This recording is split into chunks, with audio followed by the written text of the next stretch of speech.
He was 14 years old, ankle-deep in cracked mud, pushing a willow cutting into ground so dry it barely accepted the blade of his spade.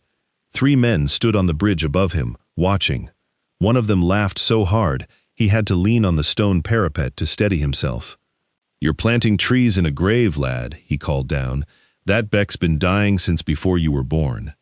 Alfie Dunmore didn't look up. He pressed the soil around the cutting with the flat of his hand, the way his grandfather had shown him, and moved 3 feet further along the bank to dig the next hole. Within 2 years, the same men who stood laughing on that bridge would be knocking on the Dunmores' door, asking Alfie, politely, almost humbly, how he'd done it.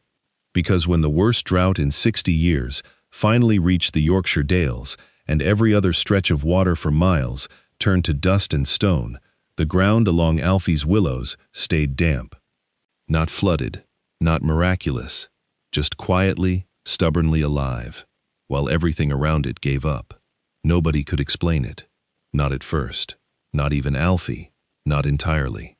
All he knew was that the land had been trying to tell everyone something for years, and he was the only one who'd stopped to listen. If you've ever believed in something before anyone else could see it, you're in the right place. Subscribe for more stories that remind us never to underestimate quiet determination. And before we continue, tell us in the comments where in Britain, or anywhere in the world, you're watching from. To understand why a 14-year-old would spend his half-term holiday kneeling in dried mud instead of doing anything else a boy his age might want to do, you have to go back 2 years, to the last spring his grandfather was alive. The Dunmores kept a small holding just outside Nethercombe, a scattering of grey stone cottages tucked into a fold of the Dales, where the land dropped gently towards a watercourse the locals called Silbeck. It had never been a grand river. Even in Alfie's grandfather's boyhood it was modest, a beck that swelled after rain and settled into a clear, chattering thread through the summer months. But it had always run. It had watered the Dunmores' sheep, fed the hedgerows, kept the lower pasture green when everything above it turned yellow. His grandfather, Joe Dunmore, had spent 60 years on that land, and the better part of his final decade worrying about the beck. He'd watched it shrink, year by year, the banks collapsing a little further with every heavy rain, the channel turning to a trickle a little earlier each summer. "It's not gone, Alfie," he used to say, crouching by the water with his flat cap pushed back. "It's just forgetting how to stay." Alfie hadn't understood what that meant. Not then. His grandfather died the winter Alfie turned 12, quietly, in his sleep, in the same farmhouse he'd been born in. And the small holding, without him, began to feel like it was slipping away too. Alfie's father, Michael, was a practical man, worn thin by a decade of thin margins. He loved the land the way you love something that has cost you everything and given little back. When the bank manager started using words like unsustainable and a neighboring landowner began making quiet inquiries about buying the lower fields, Michael Dunmore stopped talking about the future of the farm and started talking about options. Alfie couldn't fix the bank statements. He couldn't fix his father's tiredness, but he could remember, with an aching clarity, the last thing his grandfather ever showed him. A patch of ground near the old sheepfold where, even in the driest part of August, the grass stayed a shade greener than everywhere else. "Water's still moving under there," his grandfather had said, pushing his thumb into soil that looked, on the surface, no different from the cracked earth 10 feet away. "Just needs somewhere to want to stay." That patch of ground became the beginning of everything. The first thing Alfie noticed, once he began paying proper attention, was how much the beck's problem seemed to have nothing to do with a shortage of rain at all. Nethercombe still got its share of Yorkshire weather, heavy, sudden downpours that hammered the fells and sent water sheeting down every slope in the valley. The trouble was what happened next. The rain arrived violently and left just as fast, sluicing off the bare, compacted banks and disappearing downstream within hours, leaving the land no better off than before the storm. He started walking the beck most evenings after his chores, sometimes with a garden trowel, sometimes just his hands, checking the ground the way his grandfather used to. He found damp patches beneath dry crusts of soil. He found tufts of rush and alder, surviving in spots everyone else had written off. He found long stretches where the bank had crumbled into the channel, raw earth exposed with nothing left to hold it. It was his science teacher, oddly enough, Mrs. Openshaw, who first gave him language for what he was seeing during a lesson on soil structure that most of his classmates slept through. She talked about roots creating channels underground, about organic matter acting like a sponge, about how bare, compacted ground sheds water instead of drinking it in. Alfie put up his hand and asked a question that made her pause. So if the roots are the sponge, what happens when there aren't any roots left? That night, he cut his first 6 willow whips from an old tree by the farm gate and pushed them into the bank of Silbeck, exactly where his grandfather used to crouch. His father found him there in the fading light and stood watching for a long moment before he spoke. "You know willows don't fix a dying beck, Alfie." "I know." "Then what are you doing?" Alfie didn't have a full answer yet. Granddad said it wasn't dying. He said it was forgetting how to stay. Michael Dunmore rubbed a hand over his face, the particular exhaustion of a man who had already lost too much to the land to watch his son lose hope to it as well. "Don't let this become another thing we can't afford to fail at," he said quietly, and walked back towards the house. It wasn't cruelty, it was fear, wearing the shape of caution. He had seen the Dales break better men than a 14-year-old with a handful of cuttings. Word travels fast in a village the size of Nethercombe, and by the following weekend, most of the parish had heard that young Dunmore was planting sticks in the dead beck. The reaction at the Fleece, the pub where half the valley's opinions were formed, was not kind. "He'll drown a field trying to save a puddle," someone said, to general laughter. Even Gareth Fenwick, the local agricultural advisor who'd spent 30 years walking these dales for the county's rural payments scheme, dropped by the farm out of professional courtesy more than concern, and delivered his verdict gently but firmly. "Silbeck's problem is hydrological, son, not horticultural," he said, not unkindly. "You've got bank erosion, compacted grazing land upstream, and a catchment that's lost most of its natural cover over 80 years. A few willow whips aren't going to reverse that." "I'm not trying to fix all of it," Alfie said. "Just my bit." Fenwick gave him a look that was almost respectful. Almost.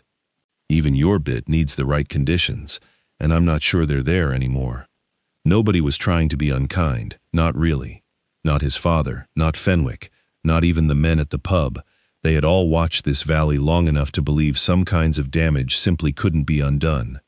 Alfie was the only one young enough, or stubborn enough, to refuse that as a final answer. He kept planting anyway. Through the wet, miserable end of that first spring, and into a summer that turned dry far too early, he pushed cutting after cutting into whatever bank still held together, following the damp patches his grandfather had taught him to find. And then, for a long, discouraging stretch, nothing happened. By late July, most of Alfie's cuttings looked exactly like what everyone had warned him they'd become: dead sticks in dying ground, no leaves, no green. The beck itself shrank to almost nothing, a thin, defeated line of water, threading between stones that were more exposed each week. His father said nothing, which was somehow worse than saying, "I told you so." At school, a boy in his year asked him, in front of others, whether he was still playing gardener down the ditch, and Alfie had no answer that didn't sound foolish out loud. He began to wonder if his grandfather had simply been wrong. Or worse, if he had misunderstood him. Then, on an ordinary Tuesday evening in early August, checking the bank out of habit more than hope, he crouched by the 6th cutting he'd planted, the one nearest the old sheepfold, and saw something pale and thread-thin breaking through the dry crust of soil at its base. A root. Not from the cutting above ground, this was reaching outward, into the soil itself, searching. He didn't tell anyone straight away. He wanted, selfishly, to be sure it was real, before it became something other people could laugh at again. Over the following fortnight, more roots appeared, thin as hair, but unmistakably alive. And something else, something he almost missed. The ground immediately around the cuttings had stopped cracking the way the rest of the bank had. It held a faint, stubborn dampness, even on the hottest afternoons. He didn't yet understand exactly why. He only knew that something, in that narrow strip of earth had changed.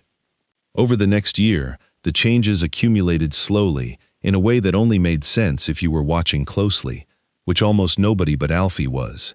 The willows that survived began knitting fine root networks through the loosened soil, and where those roots spread, the bank stopped crumbling into the channel. Fallen leaves and old grass built up in shaded patches, turning to a dark, crumbly layer Alfie's science teacher called organic matter, the same sponge she'd described in class, forming for the first time in years along a stretch of ground the size of a garden path. The shade from the growing willows kept the soil beneath them cooler and slower to dry. Where before the rain had rushed straight off bare, sun-baked earth, it now had somewhere to slow down, somewhere to sink. Gareth Fenwick came back that autumn, this time not out of courtesy but curiosity, after a farmer mentioned that the Dunmore lad's bit of beck looks different. He walked the bank slowly, crouched where Alfie showed him, and pressed a finger into soil that, even after a dry September, gave slightly under his thumb. "This isn't nothing," he admitted, almost to himself. But the story wasn't finished, and the hardest test hadn't arrived yet. That winter, a neighboring landowner, Reginald Aldous, who farmed the larger estate bordering the Dunmore's land, approached Michael Dunmore with an offer to buy the lower fields, the fields that included most of Silbeck's course. Aldous wanted to improve drainage across the valley bottom for his own grazing land, a plan that would mean straightening and deepening the very stretch Alfie had spent 2 years restoring. It was, on paper, a generous offer, and for a family already stretched thin, a tempting one. Aldous wasn't a villain. He was a busy, practical man solving his own problem the fastest way he knew, with little patience for a boy's willow cuttings standing in the way of a straightforward plan. For a few tense weeks that winter, Alfie's entire project stood one signature away from being dug up. The drought, when it finally came the following summer, arrived the way droughts in the dales always do. Not suddenly, but as an accumulation of absences. Weeks without proper rain became a month. The reservoirs above the valley dropped low enough to see the old drowned walls of a Victorian farmstead. Pastures that should have been green by June turned the color of straw. Ponds that had never failed within living memory cracked into dry, gray plates. Livestock farmers across the county began trucking in feed and water, and at the Fleece, the talk was no longer about willow cuttings.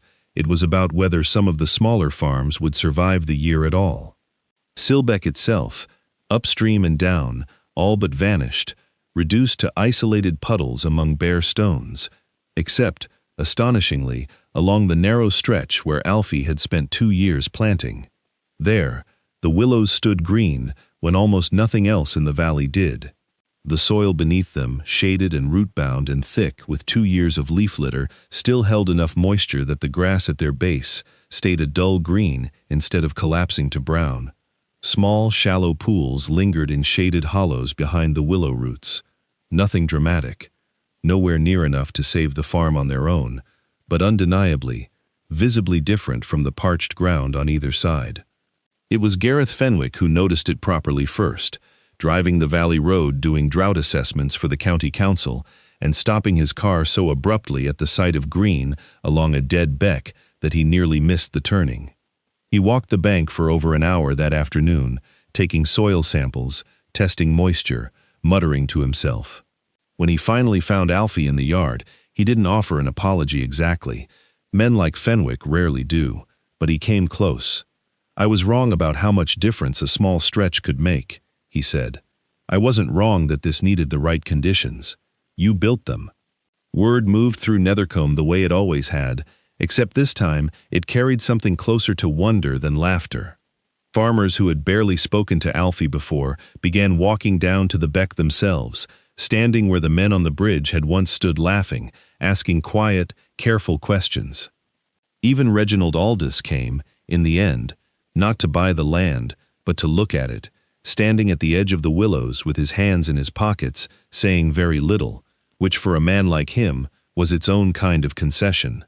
What Alfie told them, when they finally asked, was not the answer any of them expected. "I didn't do anything the land wasn't already trying to do," he said. It was still trying to hold on to its water. It just didn't have anything left to help it.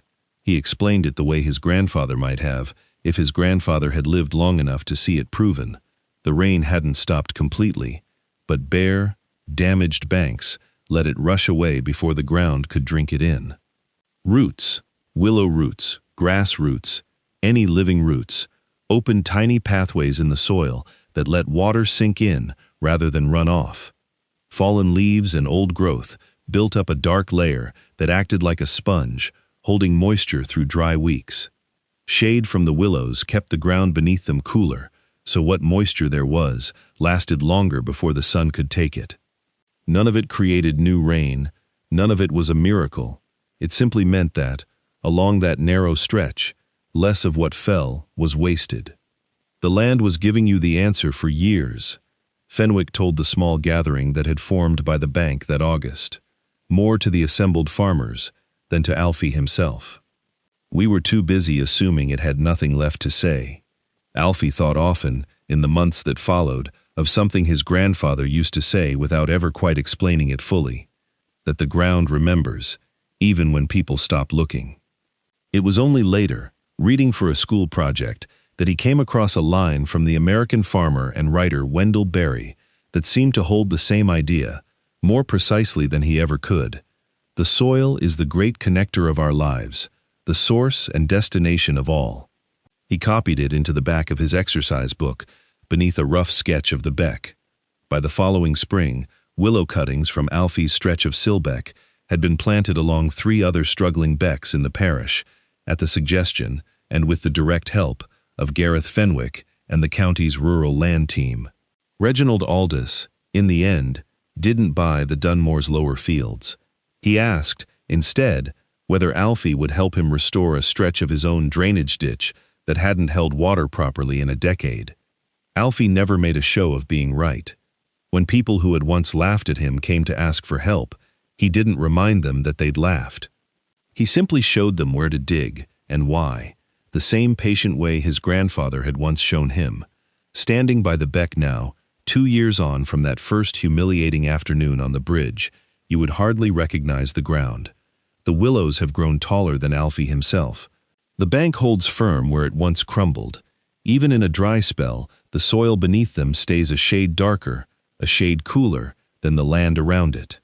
It wasn't magic, and it never claimed to be. It was attention, patiently applied, long before anyone else believed there was anything left worth noticing. Sometimes the answer isn't hidden somewhere far away. Sometimes it's right beneath our feet, in ground everyone else has already given up on, waiting for someone patient enough and young enough not to know better, to kneel down and look.